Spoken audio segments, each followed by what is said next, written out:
we're going to make an Arrabbiata sauce. An Italian friend of mine, Todd Sigismond from New York, taught me how to make this sauce, and it's delicious. It's a spicy red sauce, and Arrabbiata literally means angry in Italian. Angry because of the spices. So what we start with here is you get 2 tablespoons of extra virgin olive oil, which I've already put in the pan, and it's getting kind of hot. Then you take your garlic, your minced garlic. Now let me show you a neat little trick here. Come here, let me show you. You take your garlic, your fresh garlic, you take the side of your chef's knife, and bam, hit it like that, and the shell comes right off, and it slides right out, like so. And then you just chop it up. I've already got some chopped, but as you can see, that's a neat little trick to get the skin off of the garlic cloves.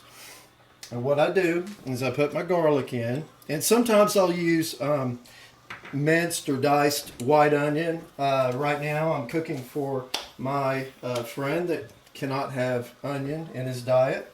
So anyway, you get your garlic going. Next thing you do is you put your crushed red pepper, and that really depends on your taste. It's a very important. I've got 2 tablespoons or 2 teaspoons. On the recipe. I'm only going to put 1 teaspoon in there today. That'll be hot enough for me. Now let me see. Where's my tongs over here? Where's my tongs? We'll let that cook here for a minute.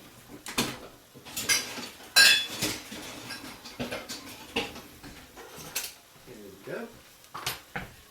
And we're getting our fresh garlic. Oh, it already smells so good. You've got the aroma of the crushed red pepper and the fresh garlic and the extra virgin olive oil. I always use extra virgin for this particular sauce.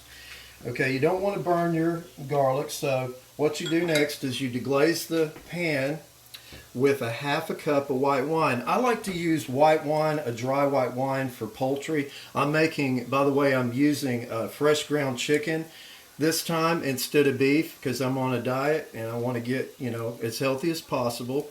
So what I'm doing is using fresh ground chicken. Now with poultry and seafood, shellfish, I use a white wine. For beef, I use a red wine. That's pretty easy to remember. You just put a 1/2 cup of your wine in there.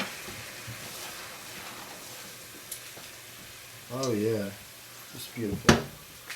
Next thing you do is you take your crushed tomatoes, and this is an excellent brand. You can't beat it. It's a little more expensive, but it's delicious. And these crushed tomatoes are so good. And you just put it. Mix your sauce. Oh my gosh, it's going to be so good. I can't wait. Next thing I do is I put a couple of teaspoons of Italian seasoning, like so. I'm going to use a couple of bay leaves. And what I do with the tomatoes, I do a tomato concasse, and basically what that is you core, then you boil for a minute, you take them out, shock them in cold ice water, then the skin just comes right off like that. Then you just cut it in half, and you can de-seed it if you want. This time, I don't care. You rough chop it, because it's all good, if you know what I mean. It's all good and fresh. And I put about 5 of those in there. Look how beautiful that is already. Like so. I put fresh herbs. Today, you can put parsley, you can put oregano. Today, I'm going to put fresh basil. Best way to do your basil is pick it, of course, and then stack it. You stack it on top of each other, the leaves. And then you roll it up. I'm sure a lot of you people know how to roll a joint. Well, there you go. That's how you do it. And then you cut it into ribbons, which is called a chiffonade cut in French culinary terms. Go ahead and put your fresh basil in. I'm going to turn the heat up a little bit. And let's see. I'm going to keep adding my tomatoes. But essentially, that's pretty much the whole sauce. What you want to do at the end, of course, is put your salt and pepper in. I always use fresh ground black pepper. And you just let it simmer for 45 minutes to an hour. And some people put tomato paste in there, canned tomato paste. I prefer not to. Here is my ground chicken I'm going to add to the sauce. I always add that right before I serve it. I cook it on the side and drain any fat that's, in the pan. I go ahead and drain it off in a colander. And then I put my cooked chicken in at the very end. And that's pretty much it for my arrabbiata sauce with ground chicken.